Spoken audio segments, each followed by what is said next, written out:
Hello aspirants, I welcome you all at परचम classes. आज के सेशन में देखो, ये स्पेशली उन स्टूडेंट्स के लिए है जिनका 15th को अभी बैंकिंग का एग्जाम है। तो स्पेशली हमारी टीम ने आप लोगों के लिए कुछ प्लान किया था कि कुछ तो आप लोगों की मदद हम लोगों के द्वारा हो जाए। तो इस सीरीज के अंदर जो भी कंप्लीट ज़रूरी है बैंकिंग के लिए, स्टैटिक और करंट जो भी रिसेंट अपडेट्स हुई है और जो भी स्टैटिक के कंसेप्ट्स हैं बैंकिंग के, सभी एक ही वीडियो में एक जगह आप लोगों के लिए कवर किए जा रहे हैं, ठीक है, ताकि कुछ तो मदद आप लोगों की हो जाए। अब आगे बढ़ने से पहले मैं आपको हमारे प्लेटफॉर्म के बारे में कुछ जानकारी देना चाहती हूँ। एक तो आप लोगों के लिए परचम क्लासेस ने जो करंट अफेयर की समस्या है उसको परमानेंट सुलझा दिया है। पिछले साल के यानी कि जनवरी से लेकर दिसंबर 2022 तक के सारे करंट अफेयर, चाहे वो national, international, economic, environment, finance, किसी भी चीज के हैं, सारे के सारे करंट अफेयर्स जो हैं आप लोगों को हमारी करंट अफेयर बुलेटिन में मिल जाएंगे, ठीक है। इसको हमने लॉन्च कर दिया है और हिंदी मीडियम एस्पिरेंट्स के लिए भी बहुत जल्दी इसको लॉन्च कर देंगे। जैसे ही लॉन्च होता है आपको बता देंगे। इंग्लिश मीडियम वाले एस्पिरेंट्स के लिए 10 जनवरी से ये लॉन्च हो चुका है, आप लोग परचेज कर सकते हैं। ये प्रिंटेबल फॉर्मेट में आपको मिल जाएगा, A4 पेपर पे आप लोग इनके प्रिंट निकलवा सकते हैं। हिंदी और इंग्लिश दोनों के अंदर अवेलेबल होगा। एक साल के सारे करंट अफेयर जिसके अंदर appointments, awards, indexes, state, national, international, हर तरीके की न्यूज जो है वो कवर की जाएगी, ठीक है। आगे जो हमारे बैचेस चल रहे हैं अभी ऐप पे, उसके बारे में मैं आपको जानकारी दे दूं। देखो, हमारे 2 बैचेस अभी रिसेंट नए ऐड हुए हैं। एक तो SSC GA का जो कोर्स है, जनरल अवेयरनेस का जो कोर्स है, वो चल रहा है, जिसके अंदर सभी सब्जेक्ट्स आप लोगों के क्लियर किए जाएंगे। हिस्ट्री, ज्योग्राफी, पॉलिटी सब कुछ कवर किया जाएगा। और एक चल रहा है इकोनॉमी का, SSC इकोनॉमी का जो कोर्स है वो चल रहा है। हमारे प्लेटफॉर्म पे आपको एक और बेनिफिट मैं बता देती हूँ। अगर आप किसी के सेपरेट बैचेस भी लेना चाहते हो, जैसे सिर्फ हिस्ट्री पढ़ना है आपको, सिर्फ इकोनॉमी पढ़ना है आपको, सिर्फ साइंस पढ़ना है आपको, सिर्फ ज्योग्राफी पढ़ना है आपको, तो उस तरीके से भी बैचेस अवेलेबल है। आप अपनी कन्वीनियंस के अकॉर्डिंग उन बैचेस को परचेज कर सकते हैं, ठीक है। दोनों ही कोर्सेज पे अगर आपको 10% का डिस्काउंट चाहिए देन यूज कोड PILE10। ये तो थी हमारे परचम ऐप की बात। अब मैं आपको थोड़ा यूट्यूब के बारे में बता दूं।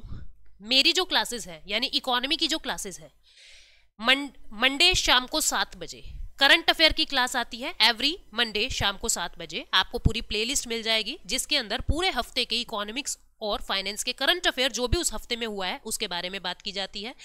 और एक जो वीडियो है एवरी ट्यूसडे और एवरी फ्राइडे शाम को 7 बजे, जिसके अंदर इकोनॉमिक्स के बेसिक कंसेप्ट्स को समझाया जाता है। अलग से एक प्लेलिस्ट आपको वो मिल जाएगी। तो मंडे, ट्यूसडे, फ्राइडे, इन 3 दिन हफ्ते में मैं आप लोगों से रूबरू होती हूँ। इकोनॉमिक्स के करंट अफेयर के साथ मंडे को, ट्यूसडे और फ्राइडे को स्टैटिक पार्ट जो है इकोनॉमी का, उसको मैं आप लोगों के लिए डिस्कस करती हूँ, ठीक है। अब बहुत ज्यादा देर ना करते हुए हम लोग अपनी क्लास को आगे बढ़ाते हैं।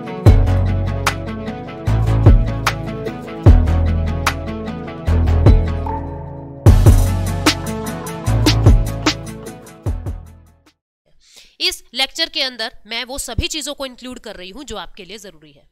सबसे पहले शब्द है मनी। क्या होता है? आप लोगों को पता है कि मनी क्या है? मनी मीडियम ऑफ एक्सचेंज है। आपको कुछ भी खरीदना, आपको ये पेन खरीदना है, क्या देना पड़ेगा? आपको पैसा देना पड़ेगा।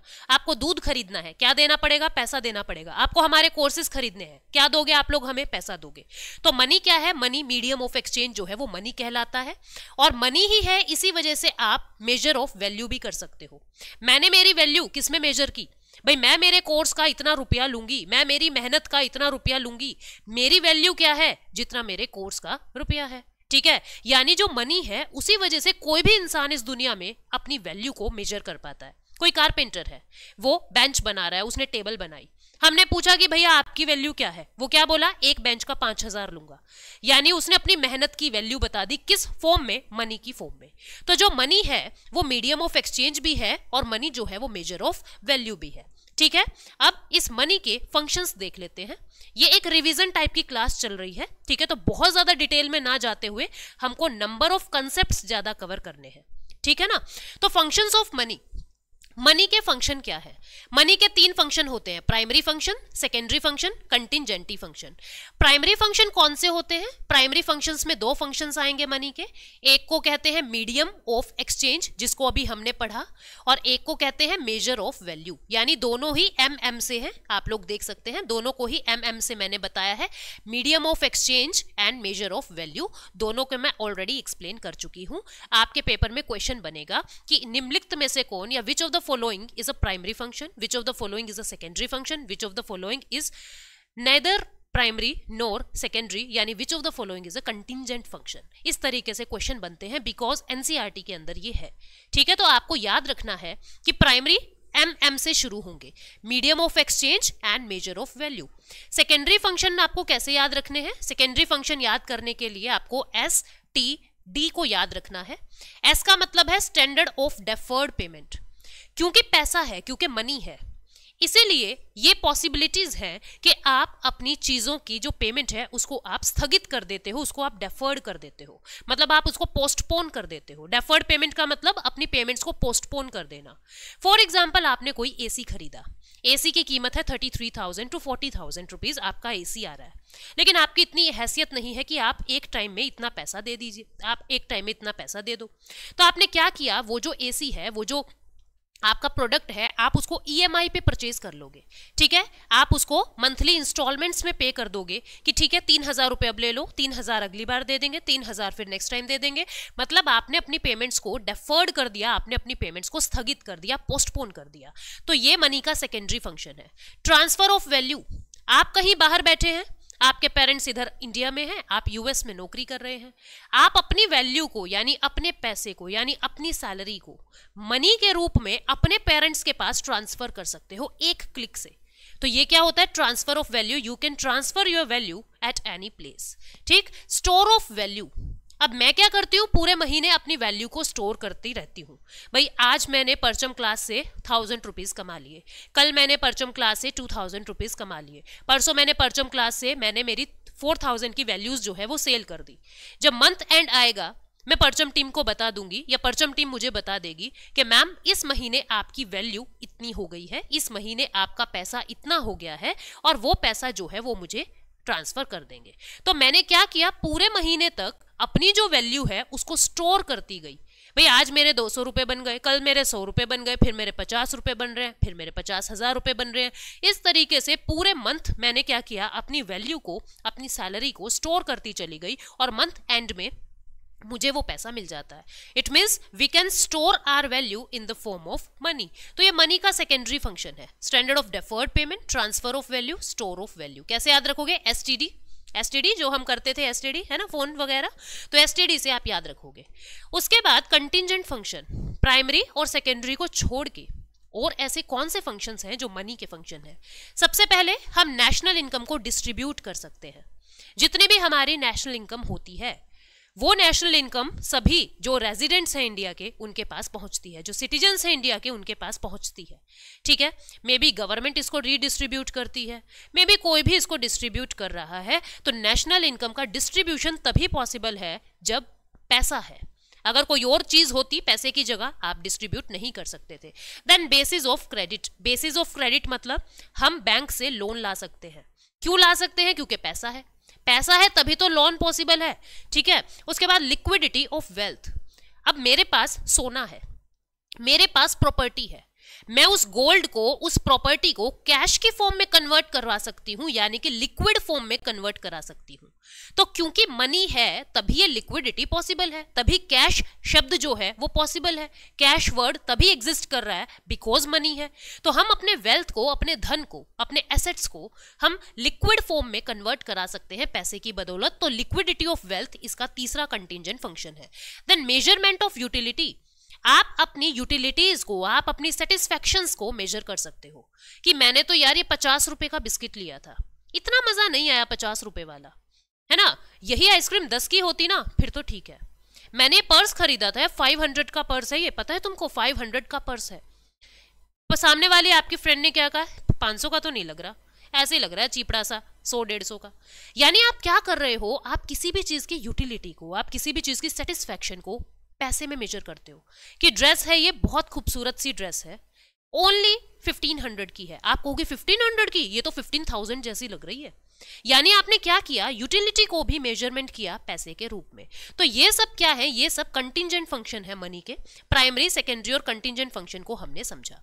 अब ये पैसा तो बहुत बाद में आया है, जब दुनिया में प्रिंटिंग नाम की कोई चीज नहीं थी, जब दुनिया के अंदर कागज नाम की कोई चीज नहीं थी, उस समय किस तरीके से जो पूरी इकोनॉमी है वो चलती थी, उस समय मनी जो है उसका इवोल्यूशन कैसे हुआ था उसको समझते हैं। सबसे पहले बार्टर सिस्टम आया था। बार्टर सिस्टम क्या होता है? कॉमोडिटी टू कॉमोडिटी एक्सचेंज, एक चीज के बदले दूसरी चीज, कि तुम मुझे पेन दे दो, मेरी पेंसिल तुम ले लो। इसके अंदर कुछ प्रॉब्लम्स आई। उसके बाद गोल्ड की करेंसीज चल रही है, ठीक है। इंडो ग्रीक रूलर्स ने ये मेटालिक कॉइन्स चलाए थे सबसे पहले, जो यूनानी लोग भारत में आए थे उन्होंने चलाए थे। फिर उसके बाद मेटल के और कॉइन चले, कॉपर है, ठीक है, कॉपर के कॉइन्स चले। एक राजा ने लेदर के कॉइन्स भी चलवाए थे। तो इस तरीके से क्या होता है, ये मेटल के कॉइन्स आए। उसके बाद प्रिंटिंग शुरू हो गई थी और पेपर का आविष्कार भी हो गया था। तो चाइना के अंदर सबसे पहले पेपर का आविष्कार होता है और वहीं पे ही प्रिंटिंग शुरू होती है। तो पेपर करेंसी बनने लगी, जो आज के दिन आप नोटों को यूज करते हो उसको पेपर मनी कह दिया। फिर उसमें भी कुछ प्रॉब्लम आई, सिक्योरिटी की, काउंटरफीट की, फेक करेंसी की। उसके अंदर जब प्रॉब्लम आने लगी तो हम लोग प्लास्टिक मनी पे मूव कर गए। प्लास्टिक मनी ने क्या किया, आपकी जिंदगी को थोड़ा आसान बना दिया। अब आपको नोटों की गड्डियां अपनी जेब में नहीं रखनी थी, अब आपको कुछ कार्ड्स अपने पर्स में रखने थे। यानी प्लास्टिक मनी क्या होते हैं, ये जो कार्ड्स होते हैं, डेबिट कार्ड, क्रेडिट कार्ड्स, ये कार्ड्स को हम प्लास्टिक मनी कहते हैं।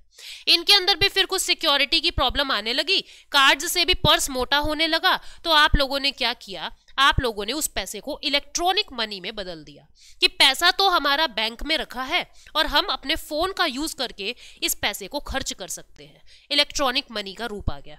फिर उसके बाद आज के दिन दुनिया कहाँ खड़ी है, आज के दिन दुनिया क्रिप्टो करेंसी पे खड़ी है। क्या होती है क्रिप्टो करेंसीज, क्या रिसेंट अभी डेवलपमेंट क्रिप्टो करेंसी को लेके चल रही है, अब हम सब लोग उसके ऊपर मूव करते हैं, ठीक है। तो देखते हैं अब रिलेटेड टर्म्स क्या है। एक शब्द है डीमोनेटाइजेशन। डीमोनेटाइजेशन शब्द का मतलब क्या है ये समझिए।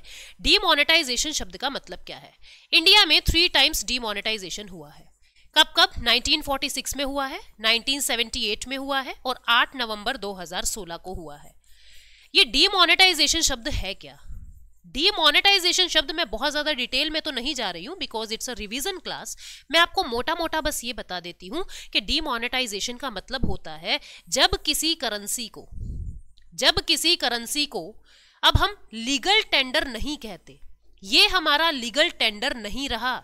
हम क्या कहेंगे कि ये हमारा लीगल टेंडर नहीं रहा, तो वो करेंसी जो है वो डीमोनेटाइज हो गई। जैसे 8 नवंबर 2016 को प्रधानमंत्री नरेंद्र मोदी जी ने क्या कह दिया कि 500 रुपए के और 1000 रुपए के जो नोट हैं, पुराने वाले जो नोट हैं, अब वो डीमोनेटाइज हो जाएंगे, यानी वो अब लीगल टेंडर नहीं रहेंगे। लीगल टेंडर नहीं रहेंगे इसका मतलब आपकी जो पेमेंट्स हैं अब आप इन 2 करेंसीज के अंदर उनका भुगतान नहीं कर सकोगे। अब कोई भी आपको ये 2 चीजें जो है वो एक्सेप्ट नहीं करेगा कोई भी इंसान आपसे। अगर आप किसी को पुराना 500 या 1000 का नोट देते हो और कोई अगर मना कर रहा है कि हम नहीं लेते, तो आप उसको कोर्ट में क्लेम नहीं कर सकते। हाँ, लेकिन आज के 2000 के नोट को कोई मना कर रहा है, अगर वो असली है और कोई उसको मना कर रहा है, आप उसको कोर्ट में क्लेम कर सकते हो, बिकॉज जो आज वाला 2000 का नोट है वो लीगल टेंडर है। मतलब ये मोनेटाइज्ड है, ठीक है। लेकिन जो 500 और 1000 का नोट है ये डीमोनेटाइज हो गया। डीमोनेटाइज मतलब कि ये अब लीगल टेंडर नहीं रहा, आप अपनी पेमेंट्स को इसमें भुगतान नहीं कर सकते अब, तो ये होता है डीमोनेटाइजेशन। अभी तक 3 बार डीमोनेटाइजेशन हुआ है, 1946, 1978 और 2016। अभी न्यूज में क्यों चल रहा है? हाल ही में सुप्रीम कोर्ट ने ये इसकी वैलिडिटी के ऊपर केस चल रहा था कि डीमोनेटाइजेशन वैलिड है या नहीं है। तो सुप्रीम कोर्ट के अंदर 4:1 से एक वर्डिक्ट आया। क्या वर्डिक्ट आया? 4 जजेस ने तो ये कहा कि यस ये वैलिड है, एक जज ने ये कहा नो ये इनवैलिड है, डीमोनेटाइजेशन करना इनवैलिड है। 4 जजेस ने कहा ये वैलिड है, एक ने कहा इनवैलिड है। 4 जजेस ने क्यों कहा ये वैलिड है उसको समझे। 4 जजेस ने ये कहा कि जो आरबीआई एक्ट 1934 है, इस एक्ट का सेक्शन 26 सब क्लोज 2 ये कहता है कि अगर गवर्नमेंट को कभी भी डीमोनेटाइजेशन करना है तो वो पहले आरबीआई का रिकमेंडेशन लेगा। अगर गवर्नमेंट ने आरबीआई से रिकमेंडेशंस ली हैं तो इसमें कोई भी प्रॉब्लम नहीं है और ये एक वैलिड प्रोसीजर है। और गवर्नमेंट ने जब डीमोनेटाइजेशन किया तो 8 नवंबर 2016 से पहले 6 महीने, मतलब लगभग फरवरी 2016 से गवर्नमेंट जो है वो आरबीआई की टीम से लगातार बातचीत कर रही है, लगातार उनकी रिकमेंडेशंस जान रही है। ऐसा कहा 4 जजेस ने। लेकिन जो एक जज है जो कहता है कि ये इनवैलिड है, उस एक जज ने क्या कहा कि गवर्नमेंट ने इसमें बहुत जल्दबाजी दिखाई, गवर्नमेंट ने प्रॉपर प्रोसीजर फॉलो नहीं किया, आरबीआई की बातों को माना नहीं गया प्रॉपर तरीके से, इस वजह से ये इनवैलिड है। लेकिन मेजॉरिटी ऑलवेज विंस, तो मेजॉरिटी की वजह से ये सुप्रीम कोर्ट ने एक वर्डिक्ट दिया कि डीमोनेटाइजेशन जो है वो बिल्कुल एक लीगल स्टेप था, और ये न्यूज में है इसलिए मैंने आपको यहाँ पे इसके लिए डिस्कस किया। ठीक है, डीमोनेटाइजेशन क्या है कि सर्कुलेशन से किसी करेंसी को विड्रॉ कर लेना, सर्कुलेशन से किसी करेंसी को विड्रॉ कर लेना कि अब ये करेंसी जो है वो सर्कुलेशन में नहीं रहेगी। 8 नवंबर 2016 को 500 और 1000 के नोटों को डीमोनेटाइज कर दिया, यानी अब वो लीगल टेंडर नहीं रहेंगे। ये तो टर्म क्या था, ये तो टर्म था डीमोनेटाइजेशन। अब अगला टर्म क्या बता रहा है, रीडिनोमिनेशन। रीडिनोमिनेशन क्या होता है, जीरोस को रिमूव कर देना, किसी भी करेंसी की फेस वैल्यू से जीरो को रिमूव कर देना। क्या मतलब हुआ, क्या मतलब हुआ, समझेंगे इस बात को, मैं आसानी से समझाती हूं, नया टर्म है आप लोगों के लिए, समझो। ईरान के अंदर अभी ऐसा हुआ है, वहां पे रीडिनोमिनेशन हुआ है। क्या होता है रीडिनोमिनेशन, इसको समझो। मान लीजिए मेरे ऐसा कहा गया कि ब्रिटानिया का अगर आपको ब्रेड लेना है, अगर आपको ब्रिटानिया ब्रेड खाना है तो आपको ना 10,000 रुपीज देने पड़ेंगे। 10,000 रुपीज के अंदर ये ब्रिटानिया का ब्रेड आएगा। अब मैं ब्रेड खरीदने गई और मैंने मेरी जेब में मोटी सी गड्डी रख ली 100 के नोटों की। ये तो सिर्फ एक ब्रेड था। अब आगे मुझे जैम लेना है, मुझे जैम भी लेना है, जैम आएगा 5,000 रुपीज में। अब मैं कितना रुपया कैरी करूं, कितना रुपया कैरी करूं मेरी पॉकेट में, बहुत दिक्कत है उठाने में, बहुत दिक्कत है इसको संभालने में, क्योंकि महंगाई बढ़ती जा रही है। महंगाई इतनी बढ़ गई, इतनी हद तक बढ़ गई कि 10-10 हजार रुपए में आपका एक ब्रिटानिया का ब्रेड आ रहा है। ठीक है, 5,000 रुपए में आपको जैम मिल रहा है।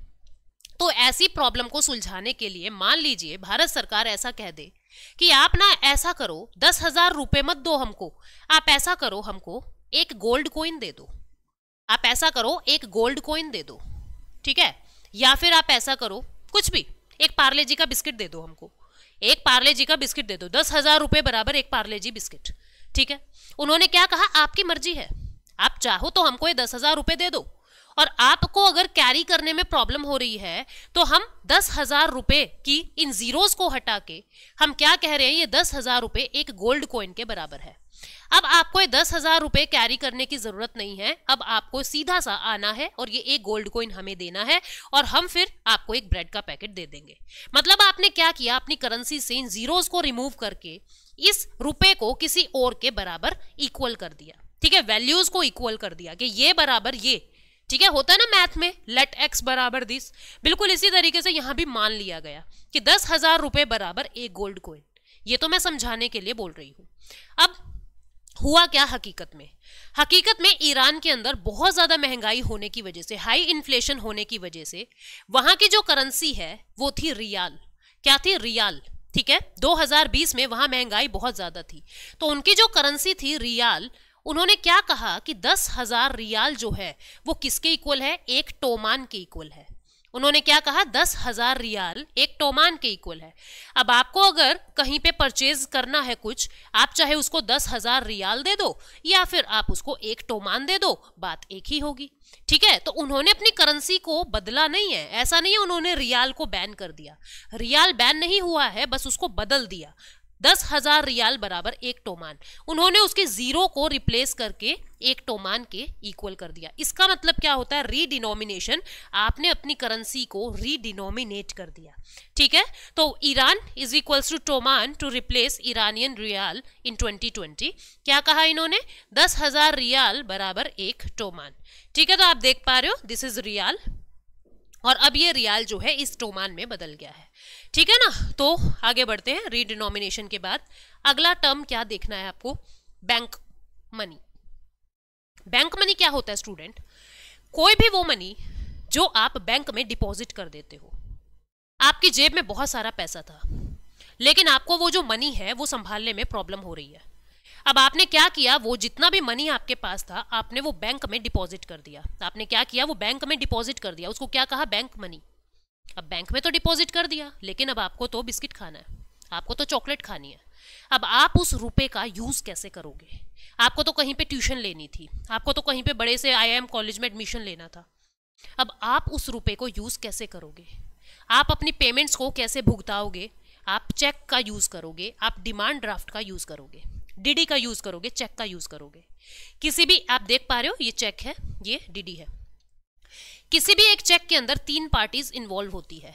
एक तो होती है ड्रॉअर। ड्रॉअर कौन होते हैं? जो सेंडर होते हैं, जिसने पैसा सेंड किया, जिसको पैसा सेंड करना है, ठीक है। ड्रॉई कौन होता है? बैंक। ड्रॉई कौन होता है? बैंक, जिस बैंक के थ्रू आप वो पैसा सेंड करोगे, ठीक है। जैसे मान लीजिए मेरा अकाउंट HDFC में है, मैं आप लोगों को, मेरे स्टूडेंट्स को चेक देना चाह रही हूं। मैं कौन हो गई? मैं हो गई ड्रॉअर, और मेरा जो बैंक है HDFC वो क्या हो गया? वो हो गया ड्रॉई, ठीक है, वो हो गया ड्रॉई। फिर रेसिपिएंट कौन हो? तुम हो, स्टूडेंट्स मेरे रेसिपिएंट हैं। आपको मैं क्या कहूंगी? पेई। आप कौन हो? मेरे पेई हो, ठीक है, क्योंकि मुझे आपको पे करना है। तो हम यहाँ क्या लिखेंगे? पे टू स्टूडेंट्स। हम क्या लिखेंगे यहाँ पे? पे टू स्टूडेंट्स। कितने रुपए? 1 करोड़ रुपए मैं आपको ट्रांसफर कर रही हूं, ठीक है। यहाँ पे मैं इस तरीके से 70 लगा के और बता दूंगी कि 1 करोड़ रुपए है, ठीक है। यहाँ पे मैं डेट भर दूंगी। यहाँ पे मान लीजिए मैंने आज की डेट भर दी। आज की डेट क्या है? 13 जनवरी 2023, ठीक है। और ये चेक मैं आपको दे दूंगी। इसके ऊपर लिखा हुआ है कि 3 महीने के लिए वैलिड। मान लीजिए एक 13 जनवरी 2023 के बाद 13 फरवरी आ गया, 13 मार्च आ गया, 13 अप्रैल आ गया। आपने अभी भी ये जो चेक है वो अपने बैंक में ले जाके नहीं यूज किया, आपने इस चेक को यूज नहीं किया, आपने इस चेक को क्लियर नहीं करवाया, तो उस केस में क्या होगा? आपका जो चेक है वो क्या कहलाएगा? आपका जो चेक है वो स्टेल चेक बन जाएगा। स्टेल, बासी हो चुका है, ये स्टेल हो गया है, ये चेक बासी हो गया, अब किसी काम का नहीं रहा। 3 महीने की वैलिडिटी होती है। जो भी ये डेट यहाँ पे हम भर देंगे उसके आगे 3 महीने तक इस कार्ड में जान रहेगी। 3 महीने के बाद ये चेक बासी हो जाएगा, इसको हम कहेंगे ये स्टेल चेक है, ठीक है। तो ये चेक के बारे में मुझे आपको बताना था। अच्छा, जो चेक का फादर है, फादर ऑफ चेक किसको कहते हैं? किसने इसको शुरू किया था? लॉर्ड रिपन थे ये, जिन्होंने इन चेक को शुरू किया था, लॉर्ड रिपन, ठीक है। तो ये एडिशनल डिटेल। डिमांड ड्राफ्ट भी बैंक मनी का एग्जाम्पल है। क्या होता है आप लोग बखूबी जानते ही हैं। इससे रिलेटेड एक और बात मैं आपको बताना चाहती हूँ। आप देखते होंगे कि IFSC कोड होता है आपके बैंक का। IFSC कोड क्या बताता है? इसका पूरा नाम होता है इंडियन फाइनेंशियल सिस्टम कोड। ये आपका ब्रांच कोड होता है कि आपका खाता जो है, आपका अकाउंट जो है, वो कौन से बैंक के कौन सी ब्रांच में है। ऐसे होता है ना, HDFC 0002, इस तरीके से आपको एक IFSC कोड मिलता है। ये बता रहा है कि आपका खाता कौन से बैंक में है और ये बता रहा है कौन सी ब्रांच में है, भाई किस शहर के किस एरिया के अंदर आपका बैंक है। IFSC कोड जो है उसके अंदर 11 अल्फा न्यूमेरिक्स होते हैं, अल्फाबेट्स भी हैं और न्यूमेरिक्स भी हैं। 11 अल्फा न्यूमेरिक्स होते हैं। ये आपकी बैंक ब्रांच को बताता है कि कौन से एरिया के अंदर आपका ब्रांच पड़ता है। उसके बाद एक MICR कोड होता है। MICR क्या होता है? Magnetic ink character recognition. ये 9 डिजिट्स का एक कोड होता है, आयरन ऑक्साइड इंक का होता है और ये बताता है कि आपका चेक असली है या नकली है, आपका चेक असली है या नकली है, ठीक है। तो MICR नंबर क्या होता है? Magnetic ink character recognition. ये बताएगा कि आपका चेक असली है या नकली है। इसके ऊपर आयरन ऑक्साइड की इंक लगी होती है और ये ऑटोमेटेड क्लियरेंस के लिए यूज किया जाता है। तो IFSC और MICR कोड भी हमने जान लिया। Now let us move to plastic money. मैंने आपको बताया प्लास्टिक मनी क्या होता है। 3 तरीके के, credit card, debit card, hybrid card. Credit card क्या होता है? जिसमें आप एडवांस में क्रेडिट ले लेते हैं। भाई मान लीजिए आपके अकाउंट के अंदर 0 रुपए हो गए हैं, आपके अकाउंट में रुपए नहीं बचे हैं, लेकिन फिर भी आप जो हो वो शॉपिंग करना चाहते हो, तो फिर क्या होगा? आपका बैंक जो है अकॉर्डिंग टू योर डिपॉजिट कि जनरली आपके अकाउंट में कितना रुपया रहता है, उस हिसाब से वो आपको एक क्रेडिट लिमिट दे देते हैं कि जब आपके अकाउंट में 0 रुपए भी हो जाए तो 50,000 रुपए या 10,000 रुपए तक की आप शॉपिंग कर सकते हो इस कार्ड का यूज करके। This is credit card. Debit card क्या होता है? वो कार्ड जितने आपके अकाउंट में रुपए हैं बस उतने ही आपको यूज करने हैं, कोई एडवांस लोन आपको नहीं मिलता। हाइब्रिड कार्ड कैसे आ गए? अब एक ही कार्ड में दोनों सुविधा आ गई, इधर से यूज करोगे तो डेबिट कार्ड, इधर से यूज करोगे तो क्रेडिट कार्ड, यानी एक ही कार्ड के अंदर अब दो चिप होंगी जिनको हम हाइब्रिड कार्ड कह देते हैं। फिर उसके बाद सिक्योरिटी के आधार पे, यानी कि सुरक्षा के आधार पे जो कार्ड्स हैं वो 3 तरीके के होते हैं। मैग्नेटिक टेप कार्ड, आप देख सकते हो इस तरीके से मैग्नेटिक टेप होती है, लेकिन ये बहुत ज़्यादा सिक्योर नहीं थे। इनकी सिक्योरिटी की इशू को देखते हुए ईएमवी कार्ड लॉन्च किए गए, जिनको हम कहते हैं यूरो मास्टर वीज़ा कार्ड। ठीक है, ईएमवी कार्ड कौन से होते हैं? जिनके अंदर इस तरीके से ये चिप लगी होती है, तो ये जो है कहते हैं कि काफ़ी सिक्योर्ड होते हैं as compared to magnetic tape card. इसके बाद हम आगे बढ़ते हैं, वन नेशन वन कार्ड का मॉडल आया। इस वन नेशन वन कार्ड को किसने शुरू किया? महुआ ने शुरू किया। Ministry of housing and urban affair ने इसको शुरू किया। और इसके अंदर क्या है, इसके साथ साथ किसने दिया? भारत हैवी इलेक्ट्रॉनिक लिमिटेड और सीडैक ने। इन तीनों ने मिलके one card, one nation one card, मतलब एक राष्ट्र एक कार्ड का मॉडल लेके आए हैं। इस मॉडल के 3 कंपोनेंट हैं, एक तो है एनसीएमसी कार्ड, एक है स्वीकार और एक है स्वागत यानी स्वचालित। अब देखो क्या होता है, जब आपने देखा होगा आप किसी बड़े रेस्टोरेंट के अंदर जा रहे हैं या आप कहीं जा रहे हैं, आपने देखा होगा सेंसर लगे होते हैं आज के टाइम में दरवाजे में। जैसे ही आप उनके पास गए वो दरवाजा अपने आप खुल जाता है, स्वचालित, अपने आप चल रहा है। ठीक है, तो एक तो ये कंसेप्ट आ गया, स्वागत और स्वचालित। स्वीकार मतलब आपकी पेमेंट्स को स्वीकार किया जा रहा है। एनसीएमसी कार्ड क्या है? National common mobility card. National common mobility card क्या है? आज के दिन आपको क्या करना पड़ रहा है? आज के दिन आपको क्या करना पड़ रहा है? ये मेरा डेबिट कार्ड, ये मेरा क्रेडिट कार्ड, ये मेरा मेट्रो कार्ड, ये मेरा बस का पास, ये मेरा ट्रेन का पास, ये मेरा जब मैं एरोप्लेन में जाऊंगा, जब मैं फ्लाइट में जाऊंगा तो ये हमारा एयरपोर्ट के लाउंज एरिया का कार्ड। ऐसे अलग अलग कार्ड्स हैं आपके। ठीक है, तो अब भारत ने क्या कहा कि एक सिंगल कार्ड बना दो, नेशनल कॉमन मोबिलिटी कार्ड। आपको पब्लिक ट्रांसपोर्ट से कहीं भी मूव करना है, पब्लिक ट्रांसपोर्ट से, सरकारी ट्रांसपोर्ट से, सरकारी वाहनों से आपको कहीं भी जाना है, तो एक ही सिंगल कार्ड से आपकी सारी जो पेमेंट्स है वो हो जाएंगी। ठीक है, जैसे हमारा मेट्रो कार्ड होता है, उसको टच करते हैं, टैप करते हैं और वो दरवाज़ा खुल जाता है, बिल्कुल इसी तरीके से अब एक कॉमन कार्ड बना दिया है। आप बस में जा रहे हैं, आप सरकारी ट्रेन्स में जा रहे हैं, आप सरकारी प्लेन्स में जा रहे हैं, आप सरकारी किसी भी चीज़ में जा रहे हैं, तो आपका एक ही कार्ड से सारा पेमेंट हो जाएगा। ये है नेशनल कॉमन मोबिलिटी कार्ड। इसको अभी पूरे भारत में लॉन्च नहीं किया है, अभी इसको सैंपल के लिए यूज किया जा रहा है। Ministry of housing and urban affair, ठीक है, एनपीसीआई की मदद से, व्हाट इज एनपीसीआई समझेंगे, भारत इलेक्ट्रॉनिक लिमिटेड भी इसमें मदद कर रहा है और कुछ बैंक्स भी इसके अंदर मदद कर रहे हैं भारत सरकार की। ठीक है, नेशनल कॉमन मोबिलिटी मैंने आपको बता दिया। ये कार्ड जो है आपके बैंक्स इसको इशू करेंगे। डेबिट, क्रेडिट, प्रीपेड तीनों फैसिलिटी है इसके अंदर।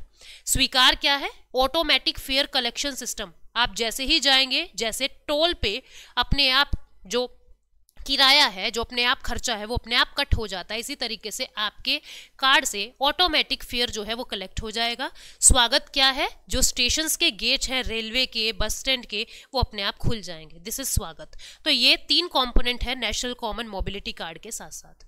अब अदर करंट इश्यूज क्या चल रहे हैं? एक इशू चल रहा था मर्चेंट डिस्काउंट रेट का, एमडीआर का। इसकी पूरी फॉर्म आपसे पूछी जा सकती है। मर्चेंट डिस्काउंट रेट क्या होता है, इसको समझोगे, क्या होता है ये जानो। जैसे मान लीजिए आप किसी शॉप पे शॉपिंग करने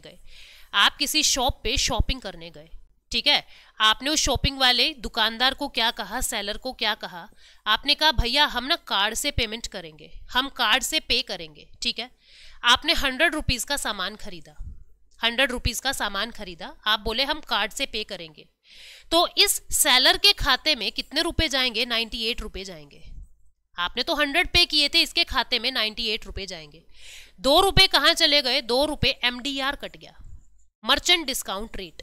ठीक है, मेरा जो कार्ड था वो था एचडीएफसी का, इस सेलर का जो कार्ड था वो था एक्सिस बैंक का। किसका? एक्सिस बैंक का। इसका अकाउंट कहाँ है? एक्सिस बैंक का।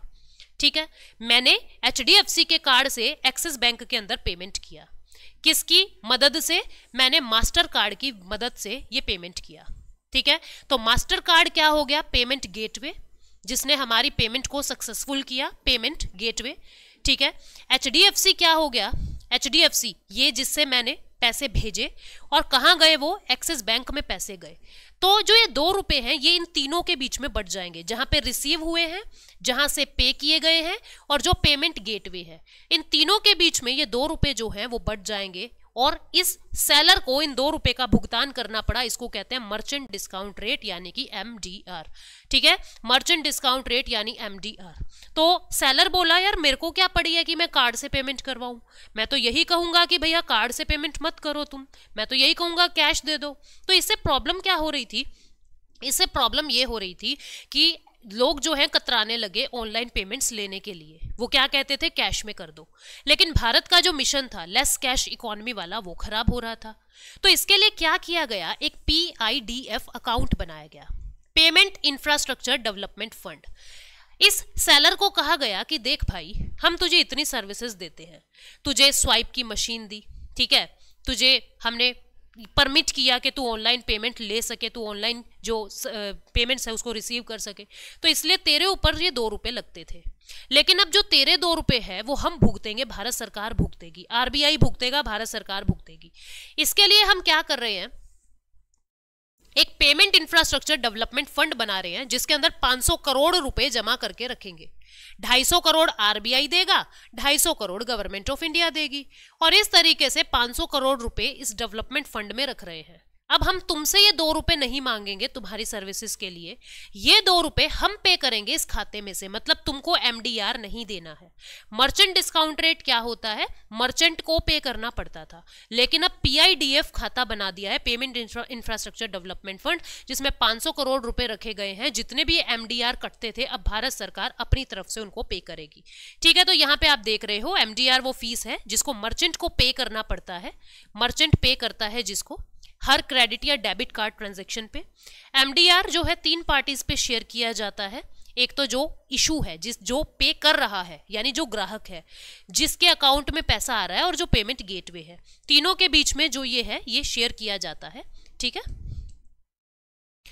फिर हमने क्या किया, पेमेंट इंफ्रास्ट्रक्चर डेवलपमेंट फंड बना दिया जून 2020 में। 250 करोड़ RBI देगा, 250 करोड़ जो है इसमें बैंक्स देंगे और कार्ड गेटवे वाले देंगे, क्योंकि MDR गेटवे वालों को भी तो मिलता है शेयर उसका। तो 250 करोड़ तो RBI देगा, 250 करोड़ बैंक्स और कार्ड गेटवे वाले देंगे। इस तरीके से 500 करोड़ फंड जो है वो सेटअप किया जा रहा है। मैंने गलती से गवर्नमेंट ऑफ इंडिया बोल दिया है, गवर्नमेंट ऑफ इंडिया नहीं देगा इसके अंदर। कौन कौन देगा, एक तो जो RBI है 250 करोड़ वो दे रहा है, और 250 करोड़ रुपया जो है बैंक और कार्ड गेटवे ऑपरेटर्स दे रहे हैं। ठीक है, तो 500 करोड़ का फंड जो है ये 2020 में सेट कर लिया गया। इलेक्ट्रॉनिक मनी, इलेक्ट्रॉनिक मनी में आपको ये देखना है कि आपने जो बैंक में अब रुपए डिपॉजिट करवा दिए, हमने देखा चेक से DD से तो आप उसका यूज कर रहे हो, पर हर वक्त थोड़ा ना चेक लेके घूमोगे, हर वक्त थोड़ा ना चेक की बुक लेके घूमोगे। तो आप लोग क्या कर रहे हो, मोबाइल का यूज करके, सेलफोन का यूज करके आप कैसे पैसे को ट्रांजैक्ट कर सकते हो। तो 3 तरीके हैं, RTGS कर रहे हो, नेफ्ट कर रहे हो और IMPS कर रहे हो। पहले तो तीनों के पूरे नाम देख लेना। RTGS real time gross settlement, NEFT national electronic fund transfer, IMPS immediate payment service. ठीक है, R से रियल, R से रईस, R से रियल, R से रईस या R से रिच, ऐसे याद रखोगे। जो RTGS है वो रिच लोग यूज करेंगे, यानी इसके अंदर 2000 करोड़ तक की पेमेंट जो है वो आप कर दोगे। नेफ्ट के अंदर अप टू 10 लाख जो है आप पेमेंट दे सकोगे, और IMPS में अप टू 5 लाख आप किसी को पेमेंट दे सकोगे। ठीक है, तीनों के फीचर्स जान लेते हैं एक एक करके, तीनों के फीचर हम लोग जान लेते हैं एक एक करके। 1 मिनट, सबसे पहले बता रहा है RTGS, कम से कम 2 लाख और ज्यादा से ज्यादा 2000 करोड़ अगर आपको किसी को पे करने हैं तो आप RTGS का यूज करें। हाई वैल्यू ट्रांजैक्शंस के लिए यूज किया जाता है, बिल्कुल इंस्टेंट सेटलमेंट है। ऑनलाइन वर्किंग पहले ऑनलाइन वर्किंग 8 बजे से शाम को 5:30 बजे तक RTGS होता था, लेकिन अब इसको 24/7 कर दिया है 2020 से। ठीक है, RBI का है ये इनिशिएटिव RTGS वाला। फिर है national electronic fund transfer, 10 lakh रुपए तक की पेमेंट करोगे। ये ऑर्डिनरी साधारण जो रिटेल कस्टमर है उनके लिए काम आएगा। ये हर 30 मिनट के इंटरवल पे भाई आपने 8 बजे किसी को पैसा दिया है तो 8:30 तक आपका जो सेटलमेंट है वो हो जाएगा। 30 मिनट के इंटरवल पे जो अमाउंट है वो सेटल होता है। पहले क्या था, सुबह 8 से शाम को 7 बजे तक होता था वर्किंग डेज में। अब इसको दिसंबर 2019 से नेफ्ट को 24 घंटे 7 दिन कर दिया है। उसके बाद आया इमीडिएट पेमेंट सर्विस यानी IMPS। इसमें कम से कम 1 रुपया, ज्यादा से ज्यादा 5 लाख रुपए आप भेज सकते हो। ये भी ऑर्डिनरी रिटेल कस्टमर्स के लिए होता है। इसमें इंस्टेंट सेटलमेंट होगी और 24 घंटे 7 दिन इसको यूज किया जाएगा। और IMPS को बनाने वाला कौन है? NPCI। NPCI क्या है? National payment corporation of India. National payment corporation of India, ठीक है। NPCI के बारे में अभी आगे डिटेल में पढ़ेंगे हम, इसके क्या क्या और प्रोडक्ट्स हैं। National payment corporation of India ने इमीडिएट पेमेंट सर्विस को शुरू किया है।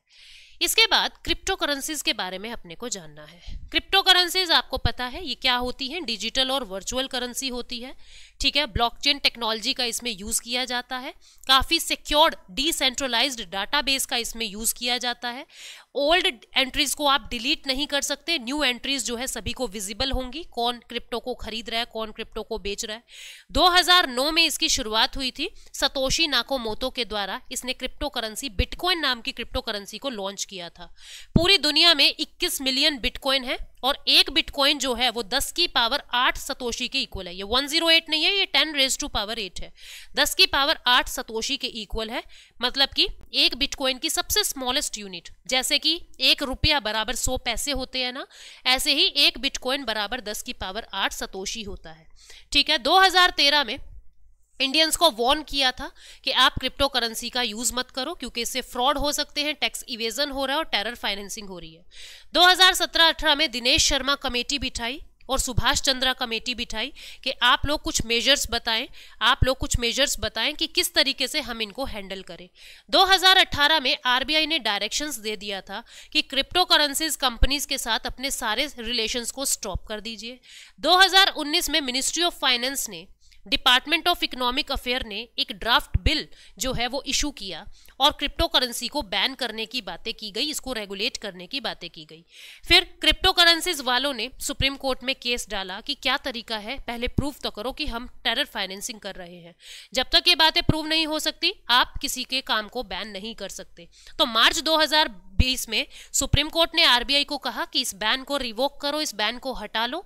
और ये कहा सुप्रीम कोर्ट को कि सुप्रीम कोर्ट ने ये कहा कि देखो इस दुनिया के अंदर और भी बहुत सारे गलत काम हो रहे हैं, आपकी क्या कोशिश होनी चाहिए, बैन करने से काम नहीं बनेगा, आप इसको रेगुलेट करो, आप इसको नियंत्रित करो, ठीक है। आप इसको रेगुलेट करो, आप इसको नियंत्रित करो, तभी बात बनेगी। तो सुप्रीम कोर्ट ने कहा कि बैन को रिवोक करो और RBI ने बैन रिवोक कर दिया। लेकिन जो ड्राफ्ट बिल है उसकी मदद से इसको रेगुलेशन किया जा रहा है। और बजट 2022 से जो क्रिप्टो करेंसी है उनके ऊपर 30% टैक्स और 1% TDS लगाना शुरू कर दिया, ठीक है। तो इस चीज को भी याद रखोगे। क्रिप्टो करेंसी से अगर आप 1 लाख रुपए कमा रहे हो तो 30,000 रुपए टैक्स के और 1,000 रुपए आपको TDS में कट करने पड़ेंगे। 31,000 रुपीज आपको TDS में कट करने पड़ेंगे, ठीक है। उसके बाद current related with crypto currency, कहां पे और कौन कौन सी क्रिप्टो करेंसी चल रही है। जो यूनिसेफ है, United nation international children emergency fund जो है, जिसका हेडक्वार्टर न्यूयॉर्क USA में है, 1946 में बना था, बाद में इसको UN चिल्ड्रन फंड कहा गया। 2019 अक्टूबर में एक क्रिप्टो करेंसी फंड जो है वो सेटअप किया इन्होंने डोनेशन को एक्सेप्ट करने के लिए। इन्होंने क्या कहा कि चिल्ड्रन एजुकेशन फंड के अंदर अगर आप डोनेट करना चाहते हो, आप चाहो तो क्रिप्टो करेंसीज के थ्रू भी आप लोग डोनेट कर सकते हो। ये पहली UN ऑर्गेनाइजेशन होगी जिसने क्रिप्टो करेंसी को एक्सेप्ट करने के लिए कहा। फिर वर्ल्ड बैंक ने 2018 अगस्त के अंदर ब्लॉकचेन बॉन्ड्स का यूज किया, बॉन्ड का यूज किया। बॉन्ड्स वाली वीडियो में आप उसको समझोगे भी। बॉन्ड का यूज किया, ठीक है। ऑस्ट्रेलियन डॉलर के अंदर इनका डिनोमिनेशन रहेगा। 2 साल तक 2% रेट ऑफ इंटरेस्ट पे आप ब्लॉकचेन टेक्नोलॉजी का यूज करके बॉन्ड में निवेश कर सकते हो। वर्ल्ड बैंक ने बॉन्ड नाम के क्रिप्टो बॉन्ड्स जो है वो लॉन्च किए। वेनेजुएला के जो प्रेसिडेंट है निकोलस मैडुरो, उन्होंने पेट्रो नाम की क्रिप्टो करेंसी को लॉन्च किया, पेट्रो नाम की क्रिप्टो करेंसी को लॉन्च किया, ठीक है। वहां की सुप्रीम कोर्ट ने इसको फिएट मनी और लीगल टेंडर भी घोषित किया है। मार्शल आइलैंड पे सॉव नाम की क्रिप्टो करेंसी चल रही है। एल सल्वाडोर दुनिया का पहला बिटकॉइन नेशन बन गया है। एल सल्वाडोर दुनिया का पहला बिटकॉइन नेशन बन गया है जिसने बिटकॉइन को लीगल टेंडर की तरह एक्सेप्ट कर लिया। Now what is called tokenization? आप इसको बस इस शब्द को समझें कि मैं आपको डिटेल में नहीं लेके जा रही हूं, बस इतना सा बता रही हूं कि आपके कार्ड्स की पेमेंट को, आपकी कार्ड्स पेमेंट को ज्यादा सिक्योर करने के लिए, आपकी डिटेल्स को सिक्योर करने के लिए अब आपके कार्ड्स का जो रियल डाटा है, जो आपके कार्ड का ओरिजिनल नंबर है, कार्ड का जो रियल डाटा है, अब उसको यूज नहीं करना। आपको कार्ड का रियल डाटा यूज नहीं करना। आपके कार्ड के बिहाफ पे आपको एक टोकन नंबर मिलेगा। आपके कार्ड के बिहाफ पे आपको एक टोकन नंबर मिलेगा। आपको जब भी ऑनलाइन पेमेंट करनी है तो उस टोकन नंबर का यूज करना। उस टोकन नंबर के यूज से आपकी ऑनलाइन पेमेंट्स होगी और आपके कार्ड की जो डिटेल्स है वो आपके पास सिक्योर्ड रहेंगी। ये जो टोकन नंबर मिला इसी को ही कहा गया कार्ड टोकेनाइजेशन, यानी कार्ड्स का टोकन तैयार कर दिया गया ताकि आपकी ऑनलाइन पेमेंट सिक्योर रहे, ठीक है। उसके बाद एनपीसीआई के बारे में बात करते हैं, very important, national payment corporation of India. NPCI national payment corporation of India 2008 में एनपीसीआई को रजिस्टर्ड किया गया नॉट फॉर प्रॉफिट कंपनी के अंडर। जैसे अगर आपसे कोई पूछे कि एनपीसीआई कैसी कंपनी है, आप क्या कहोगे? ये सेक्शन 8 कंपनी है। क्या है? सेक्शन 8 कंपनी है। सेक्शन 8 कंपनी का मतलब क्या है? कंपनीज एक्ट के अंडर जो सेक्शन 8 है वो क्या बताता है? नॉट फॉर प्रॉफिट कंपनीज के बारे में बताता है। तो एनपीसीआई भी एक नॉट फॉर प्रॉफिट कंपनी है, मतलब कि इसका कोई प्रॉफिट कमाने का उद्देश्य नहीं है, ये देश के अंदर कुछ मदद करने के लिए आई है। तो NPCI not for profit company है। इसको ओरिजिनली 10 बैंक ने मिलकर शुरू किया था 100 करोड़ कैपिटल के साथ। दिसंबर 2020 में पेटीएम, फोन पे, अमेजोन पे ये भी इसके शेयर होल्डर बन गए हैं because NPCI is growing very good, ठीक है, बहुत बढ़िया तरीके से ये ग्रो कर रही है। एनपीसीआई ने क्या क्या चीजों को शुरू किया, इसके प्रोडक्ट्स कौन कौन से हैं, पेपर में पूछे जा सकते हैं। सबसे पहला है बीबीपीएस यानी भारत बिल पेमेंट सिस्टम। आप जो ऑनलाइन बिल अब पे कर देते हैं ना, हर महीने आपके अकाउंट से जो बिल डिडक्ट हो जाते हैं अपने आप, उनको कहते हैं बीबीपीएस। वो एनपीसीआई ने ही वो मैकेनिज्म चलाया है। National automated clearance house. अब आपके जो चेक है आप क्लियरेंस हाउस में लगा देते हो और ऑटोमेटिकली आपके चेक का पैसा जो है यहाँ से वहां चला जाता है। दिस इज नैश, इसको भी इन्होंने ही शुरू किया है। National financial switch, all over world के अंदर जो एटीएम का नेटवर्क है, जो एटीएम का नेटवर्क रन हो रहा है, भाई मैं हिसार के, मान लो मैं किसी हरियाणा के एक छोटे से डिस्ट्रिक्ट हिसार से बिलोंग कर रही हूँ और मैं हिसार के अंदर अपना कोई अकाउंट खुलवा रही हूँ, बट मैं आगरा घूमने चली गई। अब मुझे आगरा में अपने एटीएम से पैसा चाहिए, तो जो आगरा के अंदर अकाउंट है, जो आगरा के अंदर एटीएम मशीन है, वो कैसे मेरे हिसार वाली ब्रांच से जुड़ेगी? उन दोनों को लिंक कर दिया, ठीक है, किसने? नेशनल फाइनेंशियल स्विच ने। एटीएम के नेटवर्क को रन कर रहे हैं। फिर है cheque truncation system. Cheque truncation system और positive pay mechanism. Positive pay mechanism इसका एक नया प्रोडक्ट है, इन दोनों को मैं बता देती हूँ। पहले क्या होता था, जो चेक है उसको फिजिकल फॉर्मेट में इधर से उधर लेके जाया जाता था। मैंने किसी को चेक काट के दिया, ये चेक सामने वाले बैंक में जाएगा ये पता करने के लिए कि चेक असली है, नकली है, क्या है, ये जिसने चेक दिया है वो ओरिजिनल भी है या डिफॉल्टर है, इस तरीके की जानकारी प्राप्त करनी पड़ती थी। लेकिन अब क्या है, इस चेक को स्कैन कर लिया जाएगा, इस चेक को स्कैन कर लिया जाएगा और इसकी जो स्कैन्ड कॉपी है वो सामने वाले बैंक में भेज दी जाएगी कि आप लोग देख लीजिए क्या ये डिफॉल्टर तो नहीं है। इसको कहते हैं चेक ट्रंकेशन सिस्टम, ठीक है, चेक ट्रंकेशन सिस्टम। अब एक नया शब्द आया है पॉजिटिव पे मैकेनिज्म। ये क्या है? Positive pay mechanism.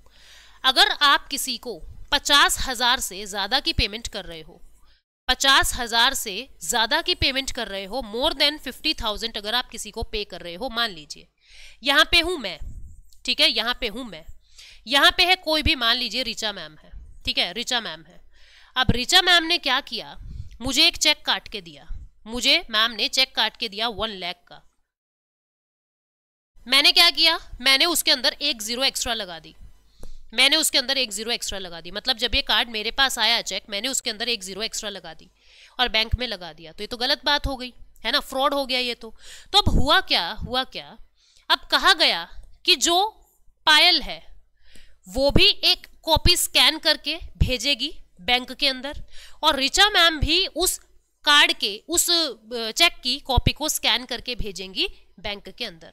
जब दोनों की कॉपी मैच होगी, रिचा मैम कहेगी नहीं नहीं मैंने 10 लाख नहीं भेजे, मैंने तो 1 लाख भेजे थे, है ना, और मैं पकड़ी गई कि मैंने फालतू में वो जीरो लगा दी थी। तो इसको क्या कहते हैं, पॉजिटिव पे मैकेनिज्म, कि दोनों ही तरफ से जो पार्टी है, सेंडर भी और रेसिपिएंट भी, दोनों ही पार्टी चेक की कॉपी को, चेक को स्कैन करेंगे और बैंक में पहुंचाएंगे, यानी दोनों के ही जो बैंक हैं वो इस स्कैन के प्रोसेस को करेंगे। इसको कहते हैं पॉजिटिव पे मैकेनिज्म। ये मैकेनिज्म भी जो है वो एनपीसीआई ने शुरू किया है। फिर है भारत इंटरफेस फॉर मनी, ये आपको पता ही है, भीम भी एनपीसीआई वालों का ही है, रुपे कार्ड भी एनपीसीआई वालों का है, एईपीएस आधार इनेबल्ड पेमेंट सिस्टम, जितने भी आपके अकाउंट्स हैं वो आधार से लिंक्ड हैं, वो भी एनपीसीआई वालों का ही है। The national electronic toll collection, जो आपका ये ऑटोमेटिक टोल कलेक्ट हो रहा है, ये भी एनपीसीआई वालों का है। Unified payment interface UPI 1.0, UPI 2.0। UPI क्या है, एक ऐसी टेक्नोलॉजी है जिसका यूज करके मल्टीपल एप्स बनाई जा रही है, ठीक है, जिसमें इंटर ऑपरेबिलिटी की समस्या नहीं रही है। आपका पेटीएम है, आपका गूगल पे है, कुछ भी है, एक ऐप का पैसा दूसरे ऐप में आसानी से चला जाएगा। यूपीआई बेस्ड अब ऐप बन रही है। 2 तरीके की ट्रांजैक्शन होती है, एक को कहते हैं पुश ट्रांजैक्शन, एक को कहते हैं पुल ट्रांजैक्शन। पुश ट्रांजैक्शन क्या होता है, जब आप अपनी इच्छा से किसी को पैसा भेज रहे हो, ठीक है, when you send money by your own description, मैं अपनी इच्छा से आपको पैसा भेज रही हूँ क्लिक करके, दैट इज पुश ट्रांजैक्शन, मैंने पैसे को धक्का दिया, पुश किया। पुल क्या है कि मैंने क्या कर दिया कि हर महीने मेरे अकाउंट से इतना रुपया मेरे इंटरनेट का कट जाए, तो वो जो इंटरनेट वाली कंपनी है वो क्या कर रही है, मेरे पैसे को खींच रही है। मैंने बटन नहीं दबाया, मैंने कोई बटन क्लिक नहीं किया, मेरी कंपनी ने हर महीने ऑटोमेटिक उसको खींच लिया। इसको कहते हैं पुल मनी, ठीक है, pull transaction. When you have given command that every month electricity company should cut the money from my bank account, जब मैंने कमांड दे दी कि हर महीने मेरे जो अकाउंट है उससे इलेक्ट्रिसिटी कंपनी पैसे ले ले, मतलब वो पैसे को पुल कर रहे हैं, दिस इज पुल ट्रांजैक्शन।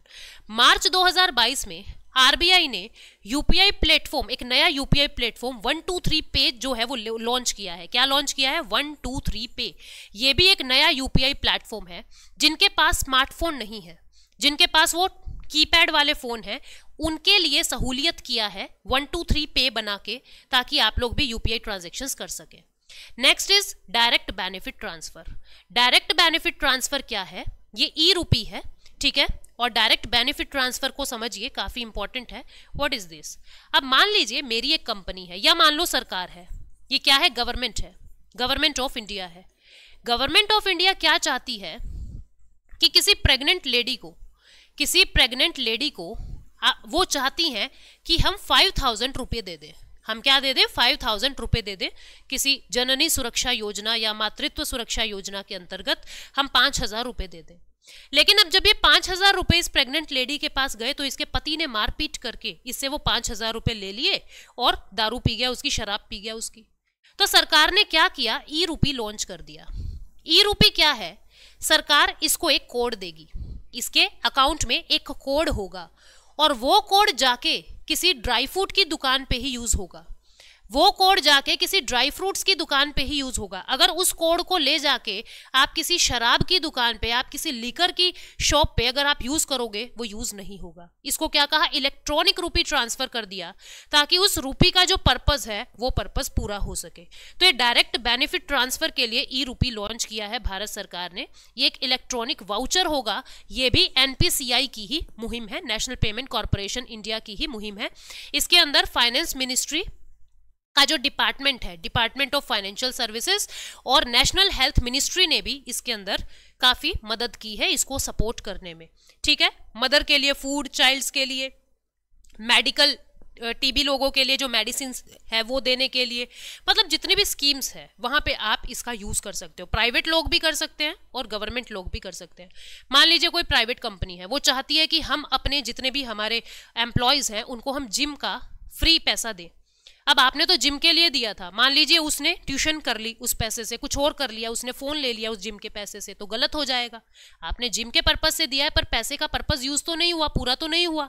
तो इसके लिए क्या करेगी प्राइवेट कंपनी, आपको ई-रूपी का एक वाउचर देगी, इलेक्ट्रॉनिक वाउचर। वो जो वाउचर है वो आपके जिम में ही यूज लिया जाएगा, उसके अलावा वो यूज ही नहीं होगा कहीं और। तो इस तरीके से पब्लिक और प्राइवेट दोनों कंपनीज जो है इसका यूज कर सकती है। पहले क्या था, मैक्सिमम 10,000 रुपए ही सिंगल टाइम के लिए आप यूज कर सकते थे। अब क्या कर दिया, इस इलेक्ट्रॉनिक वाउचर में 1 लाख रुपए तक की आप पेमेंट्स कर सकते हो इस इलेक्ट्रॉनिक वाउचर से, और मल्टीपल टाइम यूज कर सकते हो। मतलब कि मान लो 2,000 रुपए कहीं पे कर दिए, 50,000 रुपए कहीं पे कर दिए, इस तरीके से। पहले जो कोड मिलता था वो वन टाइम एक ही बार में आपको 10,000 रुपए यूज करने पड़ते थे, लेकिन अब क्या है 1 लाख रुपए की लिमिट कर दी और इसको मल्टीपल यूज, मल्टी यूज कर सकते हो। जैसे 1 लाख रुपए में से 10,000 आपने फर्नीचर स्टोर पे, 20,000 रुपए आपने इलेक्ट्रिक स्टोर पे, इस तरीके से अब आप उसको यूज कर सकते हो। ये रिसेंट डेवलपमेंट है, ठीक है। उसके बाद डिजिटल ट्रांजैक्शन ओम्बड्समैन DTO 2019 क्या है, आरबीआई ने अपने सीनियर 21 ऑफिसर्स को ऑल ओवर इंडिया के अंदर प्लेस किया है अलग अलग बैंक्स में, और ये कहा कि किसी भी प्रीपेड इंस्ट्रूमेंट के अंदर, जैसे कि आपका मोबाइल वॉलेट है, आपकी जो एप्स हैं गूगल पे वगैरह, नेफ्ट या RTGS है, किसी भी प्रीपेड इंस्ट्रूमेंट के अंदर अगर 20 लाख रुपए तक का कोई फ्रॉड हो रहा है या आपको कोई दिक्कत हुई है अप टू 20 लाख,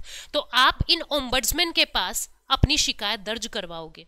तो आरबीआई के सीनियर ऑफिशियल्स होंगे ये ओम्बड्समैन। ओम्बड्समैन शब्द स्वीडन से लिया गया है। ये 21 ऑफिशियल ओम्बड्समैन की तरह काम करेंगे और आपकी शिकायतों को सुनेंगे, जो केवल 20 लाख रुपए तक की शिकायत है। इससे ऊपर की शिकायत के लिए आपको कोर्ट में जाना पड़ेगा।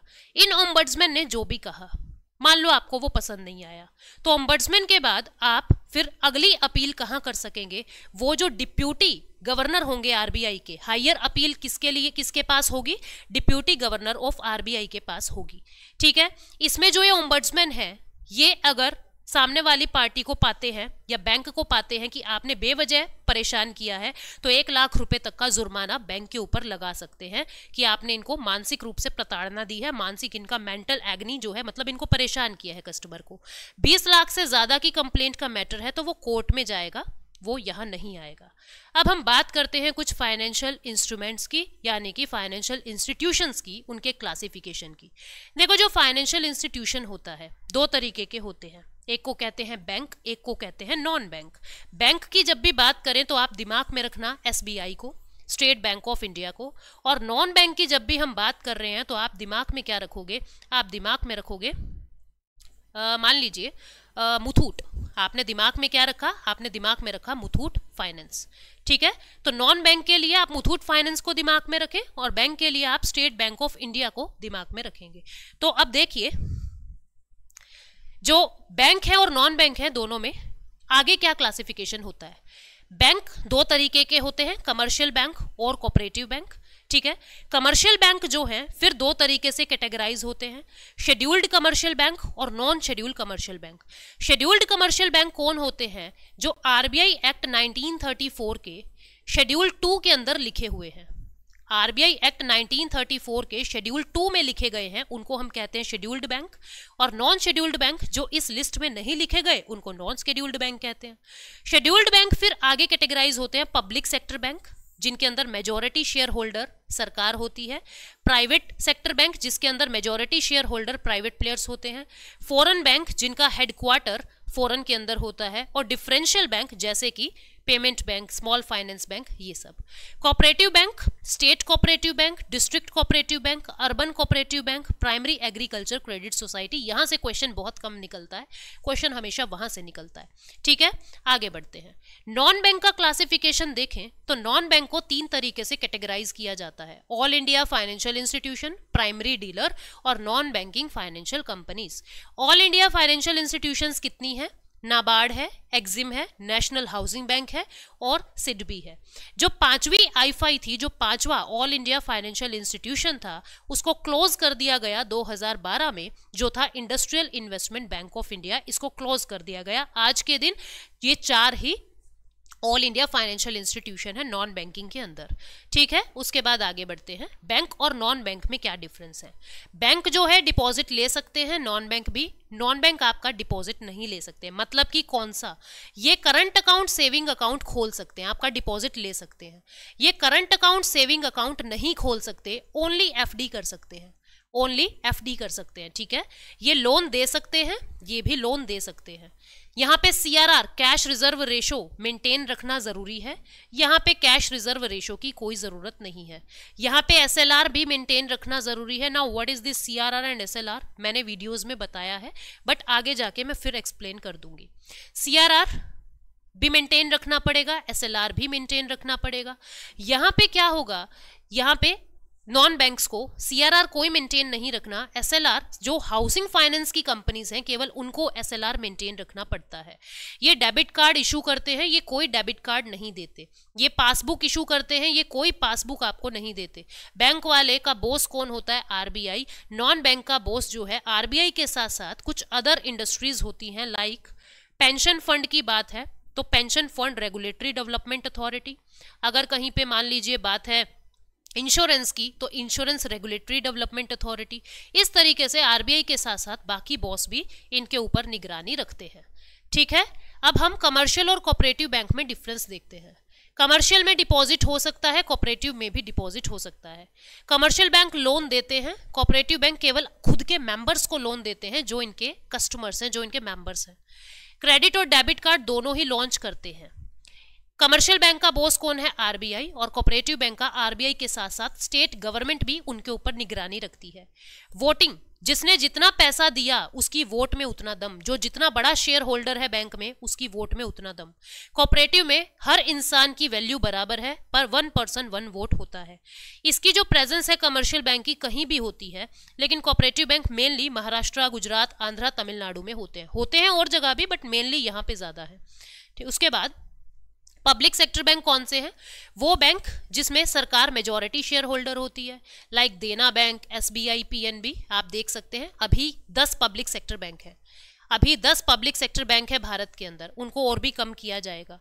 प्राइवेट सेक्टर बैंक जहां पे गवर्नमेंट शेयर होल्डर नहीं है, ठीक है, गवर्नमेंट शेयर होल्डिंग नहीं है, मतलब मेजॉरिटी शेयर होल्डिंग नहीं है, प्राइवेट लोग जो है वो ज्यादा बड़ी शेयर होल्डिंग करते हैं, like ICICI, HDFC, axis bank. उसके बाद फॉरेन बैंक कौन से होते हैं? जिनका हेडक्वार्टर फॉरेन में है और जिनकी ब्रांचेस इंडिया में है, लाइक एचएसबीसी, ठीक है, like Shinhan bank, like Standard Chartered bank, ठीक है, लाइक पब्लिक बैंक। ये सब क्या है? Bank of America, Citi bank, Doha bank, ये सब फॉरेन बैंक है। उसके बाद आती है बारी डिफरेंशियल बैंक्स की। डिफरेंशियल बैंक कौन कौन से होते हैं? Payment bank, small finance bank, wholesale bank and regional rural bank. अब हमें इनके बारे में बातें करनी है, पर ये बातें मैं आपको नेक्स्ट वीडियो के अंदर बताती हूँ। आई होप आपको इतने में मदद मिली। Thank you so much, take care, bye bye.